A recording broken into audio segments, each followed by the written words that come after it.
నమస్తే అన్న, అందరికీ నమస్కారం. అమెరికా అధ్యక్షుడు సంచలన ప్రకటన చేసిన విషయం అందరికీ తెలిసిందే. ఈ నేపథ్యంలో మనం చూసుకుంటే కానీ కువైట్ మరియు గల్ఫ్ దేశాలకు పెద్ద ఊరటనిచ్చే అంశం. కువైట్ మరియు గల్ఫ్ దేశాల్లో ఉన్న ప్రజలకు శుభవార్తని చెప్పుకోవచ్చు. అగ్రనేత ఖమేనీ అయితే చనిపోయినట్లయితే ఇరాన్ అధికారిక మీడియా ధృవీకరించింది.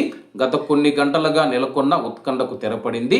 ఇరాన్ అత్యున్నత ఆధ్యాత్మిక నేత, supreme leader Ayatollah all Khamenei 86 సంవత్సరాలు మరణించినట్లు ఇరాన్ ప్రభుత్వ అధికారిక టెలివిజన్ ఆదివారం ఉదయం ధృవీకరించింది. ఇజ్రాయిల్ బలగాలు అమెరికా సంయుక్తంగా చేపట్టిన ఆపరేషన్ ఎపిక్ ఫ్యూరీలో భాగంగా టెహ్రాన్లోని ఆయన నివాసమే లక్ష్యంగా జరిగిన గగనతల దాడుల్లో ఖమేనీ ప్రాణాలు కోల్పోయారు. అలాగే కువైట్లో ఉన్న చాలా మంది అడుగుతూ ఉన్నారు, ఎయిర్పోర్ట్ ఎప్పుడు ఓపెన్ చేస్తారు, ఎయిర్పోర్ట్ ఎప్పుడు ఓపెన్ చేస్తారని.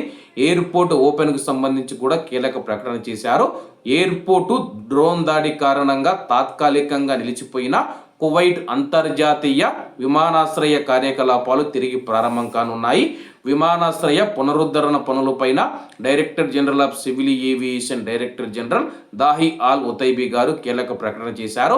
ఈరోజు తెల్లవారుజామున 5 గంటలకు టెర్మినల్ 1లో నష్ట నివారణ చర్యలు మరియు నిర్వహణ పనులు ప్రారంభమయ్యాయని చెప్పేసి అతి త్వరలోనే విమాన రాకపోకలను పునరుద్ధరిస్తామని చెప్పి ఆయన వెల్లడించారు.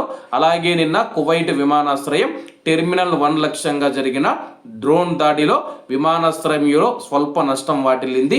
ఈ ప్రమాదంలో 9 మంది విమానాశ్రయ సిబ్బంది గాయపడగా ప్రస్తుతం వారి యొక్క ఆరోగ్య పరిస్థితి నిలకడగా ఉందని చెప్పేసి అతి త్వరలోనే మనం చూసుకుంటే రాబోయే కొన్ని గంటల్లోనే విమానాశ్రయంలో విమాన రాకపోకలు కార్యకలాపాలు ప్రారంభిస్తామని చెప్పి కువైట్ ఎయిర్పోర్ట్ అధికారులు తెలుపుతూ ఉన్నారు. కాబట్టి కువైట్లో ఉన్న మన భారతీయులు కూడా ఇంకా ఎవరూ భయపడవలసిన అవసరం లేదు. దాదాపు యుద్ధం ఆగిపోయింది అనుకోవచ్చు.